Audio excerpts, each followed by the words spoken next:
Hai semuanya, selamat datang kembali di BookTube channelnya Vio. Pada kesempatan kali ini aku pengen rekomendasiin kalian buku-buku non-fiksi atau pengembangan diri yang memang bantu aku untuk develop pribadi aku dan juga ngebantu ningkatin skill aku.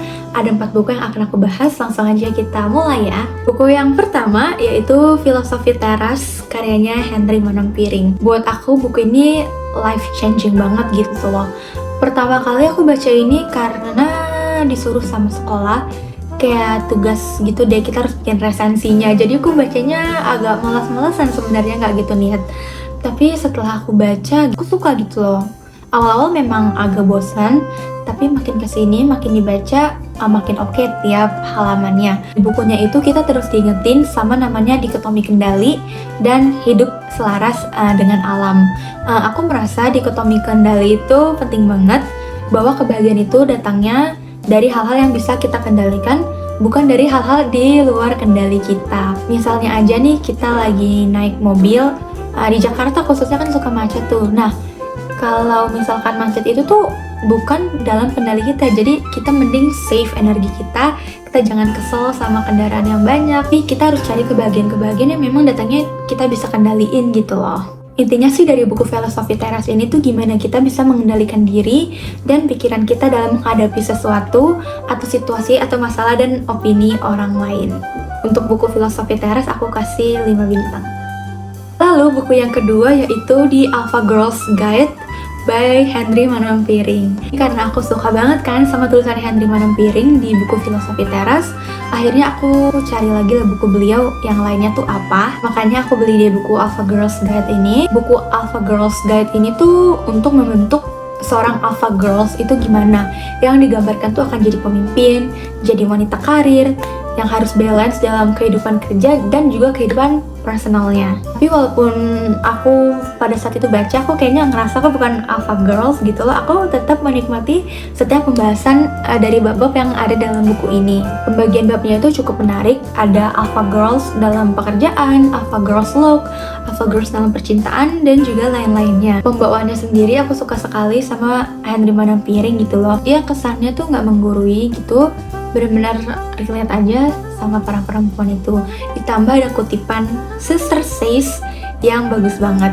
Semua topik dan pembahasannya menurut aku cukup relevan gitu loh. Namun ada beberapa poin yang sebenarnya aku kurang setuju, tapi oke lah, itu nggak mengurangi kesukaan aku terhadap buku ini. Untuk buku Alpha Girls aku kasih 4 bintang. Buku yang ketiga yaitu The Little Book of Sloth Philosophy.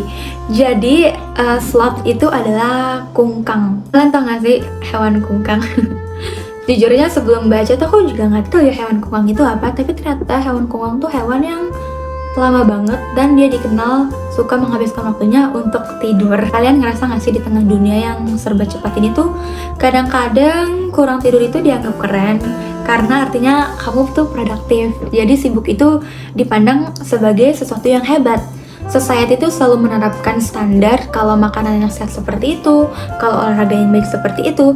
Padahal semua itu yang standar yang ada di society itu belum tentu cocok sama diri kita. Kalian ngerasa gitu juga gak sih? Dipikir-pikir aku memang setuju sama poin yang disampaikan di buku The Little Book of Sloth Philosophy ini. Nah makanya lewat buku ini tuh kita diajak slow down aja gitu loh, gak ada yang harus diburu-buruin. Makanya kita bisa belajar dari kungkang ini gitu. Contohnya kalau kita lagi makan siang gitu kan, kita kadang suka sambil balas WA, mungkin WA kerjaan gitu loh. Tapi di buku ini kita diajak untuk kesampingkan dulu aja hal-hal kayak gitu, and please enjoy your lunch mindfully. Dan walaupun kungkang ini tuh dikenal sebagai hewan yang suka tidur gitu loh, tapi banyak hal yang kita bisa belajar dari kungkang di kehidupan ini. Misalkan filosofi kungkang kalau dia lagi makan, lagi bernafas, lagi olahraga, lagi tidur, mendengarkan musik, relationship, pokoknya tuh dibahas semua aspek-aspek kehidupan kita, tapi dari sudut pandang filosofi kungkang gitu. Dan yang aku suka di buku ini tuh nggak ngebahas tentang filosofinya doang, tapi ada kuis-kuis interaktif yang ngasih tahu personality kita tuh kayak gimana. Banyak gambar kungkang-kungkang lucu gitu di sepanjang bukunya. Nah, kalau kamu ngerasa tersindir nih pas baca buku ini, artinya buku ini tepat untuk kamu. Banyak banget pandangan baru yang aku dapetin selama baca buku ini. Aku gak nyangka kalau kita bisa belajar dari hewan kungkang. Lanjut buku yang keempat, Siapa yang datang ke pemakamanku saat aku nanti. Judulnya agak serem, tapi bukunya nggak seserem itu kok guys. Jadi buat kalian tuh yang butuh kata-kata menenangkan dan menghangatkan, itu tuh menurut aku buku ini tepat untuk kalian baca. Bahasanya mudah untuk dimengerti dan nggak ada istilah-istilah aneh gitu yang bikin kita bingung sampai kita harus cari di Google artinya apa. Oke, intinya buku Siapa yang Datang ke Pemakamanku Saat Aku Nanti ini berisikan potongan cerita dari penulis dan juga kalimat motivasi-motivasi. Judulnya sendiri emang sedikit mengecoh, tapi sama sekali nggak ada hubungannya sama kematian at all, nggak ada gitu loh. Sebenarnya tuh lebih kepada gimana kalau kita mati nanti, kita pengen dikenal seperti apa sama publik, how we live our life, how we should appreciate little things, dan juga gimana sih kebahagiaan in our own version. Dan menurut aku di beberapa bagian sebenarnya agak klise sedikit, yang aku rasa kalau aku curhat ke temen pun dia bisa ngasih jawaban kayak gitu tanpa aku butuh baca di buku ini gitu loh. Tapi terlepas dari itu aku tetap suka sama bukunya gara-gara memang relatable gitu, dan malah banyak banget halaman yang aku foto waktu itu. Aku banyak taruh ke Instastory aku. Bab favorit aku itu ada 2, di bab segenggam pasir dan garis bawah, karena pas aku baca tuh kayak langsung nusuk gitu loh, langsung menohok aku karena pengandaiannya memang pas. Dan buku itu nggak ada bab atau alur yang ada benang merahnya, itu tuh nggak ada, karena emang cuma berisikan potongan-potongan kisah yang berbeda dan tidak berkesinambungan. Jadi sebenarnya kalau teman-teman mau baca acak gitu ya, itu sebenarnya boleh, kayak kalau kita lagi down terus kita ambil bukunya, kita buka halaman-halaman yang kita pengen aja, itu sebenarnya nggak apa-apa banget, karena kita akan tetap ngerti sama poin yang ini disampaikan penulis. Buat teman-teman semua, aku cuma mau bilang semoga teman-teman semua diberi kebahagiaan selalu dan hidupmu dipenuhi dengan kehangatan. Dan itu beberapa buku yang ngebantu aku untuk ngembangin diri aku ke arah yang lebih baik dan juga ningkatin skill kehidupan aku. Tapi selain belajar lewat buku, aku juga belajar lewat online gitu. Artinya aku nggak cuma belajar lewat medium buku, tapi belajar lewat medium lain. Dan aku ini kan sekarang kuliah di jurusan ilmu komunikasi, dan di ilmu komunikasi itu juga salah satu penjurusannya ada yang ke marketing communication, atau juga bisa ke marketing gitu deh intinya. Makanya aku sekarang lagi dalamin terutama digital marketing. Aku belajar lewat e-learning karena aku pengen dapet informasi-informasi yang memang lebih up to date dan lebih terkini gitu loh. Akhir-akhir ini aku lagi belajar di e-learningnya MySkill. Aku belajar khususnya di topik digital marketing. Di sana tuh ada sekitar 10 topik dan juga kurang lebih 96 materi. Tapi dibagi lagi, aku fokusnya ke social media marketing.